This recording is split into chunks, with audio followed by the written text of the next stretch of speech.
Syedaralun, ledakan hebat akibat petasan terjadi di Kecamatan Kaliangkrik, Magelang, Jawa Tengah pada Minggu 26 Maret 2023, sekitar pukul 20.10 waktu Indonesia bagian Barat. Berikut informasi selengkapnya untuk Anda. Ledakan diduga bersumber dari bahan mercon di dalam salah satu rumah warga. Informasi yang diterima Tribun, seorang korban dilaporkan meninggal dunia akibat insiden tersebut. Dalam video yang beredar, tampak sebuah rumah yang diduga menjadi titik ledakan rusak parah. Akibat ledakan ini, seorang pria bernama Mufid berusia 33 tahun meninggal dunia. Sedangkan korban luka-luka adalah Nur Hayah berusia 41 tahun, Naila Janur berusia 17 tahun, dan Nailatul berusia 18 tahun. Ketiga korban luka dibawa ke Rumah Sakit Umum Daerah Magelang untuk mendapatkan perawatan.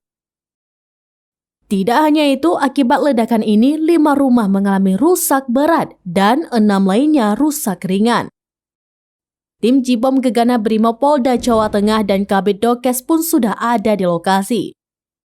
Beberapa rumah di sekitar lokasi juga mengalami kerusakan. Suara terdengar hingga kota Magelang, Kacoran, dan Mertoyudan. Demikian informasi terkini, Syedaralun, saksikan terus beragam informasi menarik lainnya di kanal YouTube dan juga Facebook seramines.com.